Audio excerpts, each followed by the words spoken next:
इस वीडियो में हम जानेंगे कि सोलाना पिछले कुछ घंटों के अंदर बहुत ज़्यादा डंप क्यों हुआ है और आखिर इसकी तो गूगल वाली पार्टनरशिप आई थी रिसेंट में जिसमें ये अच्छा खासा बुलिश लग रहा था, फिर आखिर ऐसा क्या हो गया। तो मैं आपको समझाता हूँ शॉर्ट टर्म में। जब सोलाना की न्यूज़ आई थी उसके बाद मैंने आपको एक वीडियो कवर करके दी थी एलेमेडा रिसर्च के ऊपर। उसके बाद से मैं कंट्रोवर्सी कवर कर रहा हूँ चैनल पर रेगुलरली। तो मैं आप लोगों को एक चीज़ बताता हूँ कि सिंपल टर्म्स में FTX जो है, FTX एक्सचेंज के नाम के अंदर सैम बैंकमैन-फ्राइड ने सोल टोकन को ख़रीदा था। $3 $10 जितने पे भी ख़रीदा हो, सोल को बहुत सारे इकट्ठा करके रखा था। वो उनकी क्वांटिटी लगभग 10% थी। ठीक, अब धीरे धीरे जब बात होगी कि यहाँ पर सोल को FTX को एक्वायर कर लेगा बाइनेंस, धीरे धीरे कल खबर जब आई है कि बाइनेंस एक्वायर कर रहा है FTX को, तो वहाँ पर जो FTX एक्सचेंज के रिजर्व में सोल आ जाते हैं, सोल टोकन, वो भी बाइनेंस के यानी CZ के अंदर आ जाते हैं। तो CZ की पार्शियलिटी या फिर CZ का जो अपना बायस है वो किसकी तरफ रहेगा, आप खुद बताओ। सोल जो कि FTX के द्वारा फेवर्ड टोकन था, वहीं पर जो सोलाना की ब्लॉकचेन थी वो FTX के द्वारा सपोर्टेड थी, लेकिन जो BNB है, BNB चेन, वो हमारे CZ के द्वारा सपोर्टेड है। अब बताओ, जब CZ को चुनना होगा तो वो किसकी ब्लॉकचेन चुनेगा, वो सोलाना चुनेगा या फिर अपने BNB को प्रमोट करेगा। तो ऑब्वियसली बात है कि वो BNB को प्रमोट करेगा। अब सोल तो उसके अंडर में आ गए तो कुछ भी कर सकता है, वो उसको डंप भी कर सकता है, कुछ भी कर सकता है।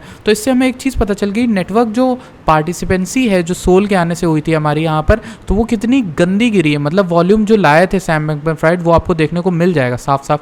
मतलब कहाँ पे दिखेगा, यहाँ पर दिख जाएगा। इस वाली पोस्ट में आपको दिखाता हूँ कि सोलाना में जो आपकी नेटवर्क में ग्रोथ आई थी, यानी सोलाना का पर्पल वाला था, ये नेटवर्क में ग्रोथ था, ये हमारा उस चक्कर में आया था सैम बैंकमैन-फ्राइड के चक्कर में, और उसके बाद ये काफ़ी स्लो हो गया। ठीक, तो ये एक चीज़ आपको समझनी चाहिए यार। एक इंपॉर्टेंट चीज़ है, Solana getting killed, market realising that CZ Binance now own 10% of the tokens that he would rather support BNB chain than Solana. Also, Solana just lost all the support and investment that FTX and SBF FTX were making in the ecosystem. मतलब SBF support कर रहे थे Solana को और उसकी help कर रहे थे। मतलब अभी तक सोलाना को पूरा सपोर्ट मिल रहा था ना FTX एक्सचेंज का, चाहे तो सैम बैंकमैन-फ्राइड का भी मिल रहा था, तो सबका सपोर्ट मिल रहा था। इस चक्कर में सोलाना जो है काफ़ी अच्छा ग्रोथ कर रहा था, बहुत आगे बढ़ा था, लेकिन फ़िलहाल के लिए इसने अपना पुराना जो सपोर्ट है उसे टेस्ट कर लिया है और इतना गंदा ये डील के बाद डंप हुआ है। और अभी जो डंप हुआ है, यहाँ इसने कैंडल भी बनाई थी यहाँ पर, ठीक, और इसके बाद जस्ट नीचे आया, ये अराउंड 14 से 15 के 13 के राउंड आया है। और अभी अगर मैं आपको बताऊँ ना, तो इसका नीचे का एरिया बैठा हुआ है ये वाला 4 से 5 वाला, और मेरे माने में ये पूरी तरह से पॉसिबल है कि यहाँ तक आके लुढ़क जाए सोलाना। अगर ये बेयर मार्केट कंटिन्यूड रहती है और मार्केट इसी तरह से डंप होती है तो मेरे ख्याल से यहाँ भी आ सकता है सोलाना 4 बार 5 के राउंड। ठीक, तो ये हो सकता है, सिंपल सी बात है। बट आप ऐसी चीज़ों से दूर रहो अभी फ़िलहाल के लिए।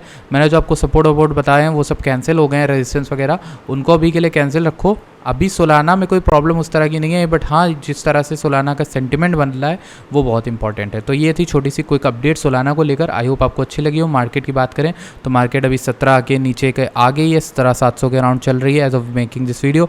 अगर ये तोड़ देता है पुराना इस लेवल को 17,500 वाले को, तो हम यहाँ पर मान सकते हैं कि हम 13-14 के अराउंड आ रहे हैं, जो एरिया मैंने मार्क किया था। Thank you so much for watching this video. I will see you guys in the next video.